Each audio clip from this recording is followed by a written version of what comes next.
You're being robbed every single day. And the most frustrating part is that you're the one holding the door open for the thief. Every time you craft a perfect, scathing comeback or exhaust yourself explaining your side to a skeptic, you're handing over a piece of your peace.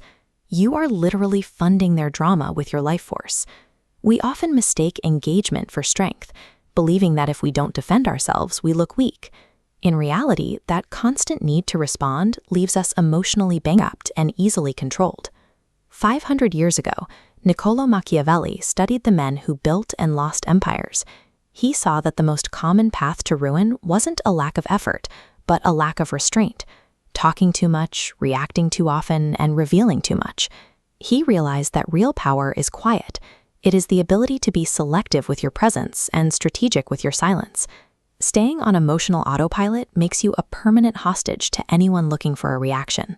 To become untouchable, you have to learn how to master the vacuum. Attention is a finite currency. If you spend it on everyone who demands it, you'll have nothing left for yourself. There are 3 profiles of power thieves. First, the enemy, motivated by active sabotage. Your countermeasure is total erasure. Continued success is their torture. Next, the critic, who leeches validation to feel relevant. Stop defending your choices to cut their feed. And finally, we have the energy parasite. These people disguise themselves as friends, but they are always in a crisis, one that only your time and emotional labor can solve. They will use your own empathy against you, making you feel guilty for setting boundaries. The only solution is to quietly remove their access to you, without making a scene or offering a final explanation. Removing these 3 thieves from your life is basic psychological survival. You can't build meaningful influence if your foundation is siphoned away every hour of the day. Once the suspects are identified, you need a weapon. Silence is the most aggressive offensive move you can make in a conflict because it denies the opponent the one thing they need, a target. The human brain is hardwired for closure. We need to see that our actions caused a specific effect. When you ignore someone, you deny them that cause and effect resolution. They are trapped in a chaotic loop of uncertainty, burning their own mental energy trying to figure out why you aren't reacting. You can amplify this effect through strategic withdrawal. This involves remaining physically present in a situation while being emotionally unreachable. By being unpredictable, sometimes warm, sometimes cold, and often unavailable, you create scarcity. This forces others to chase your attention because they can no longer take it for granted. Then there is calculated inaction.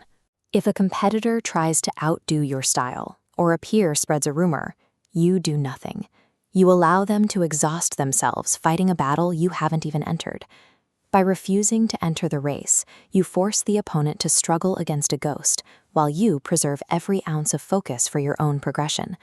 This isn't avoiding the fight. It's winning it through conservation. To make these tactics permanent, you need the armor of indifference. True indifference provides a filter for your internal state, ensuring that external noise can't dictate how you feel or how you spend your day. You build this armor by mapping your triggers, your pride, your anger, or your need to be understood. When you acknowledge these weak points, others can no longer use them to remotely control your behavior. Look at the results. The drama and disrespect still exist in the world, but they no longer land on you. You've stopped the theft. When you stop providing the expected reactions, your presence carries a weight it never had before. Because people can no longer predict your moves or manipulate your temper, they stop testing your boundaries and start respecting them. Machiavelli's observations have laid out the mechanics of social leverage. You can continue as an emotional hostage to the demands of others, or you can finally choose where your energy goes. The power has always been yours to keep.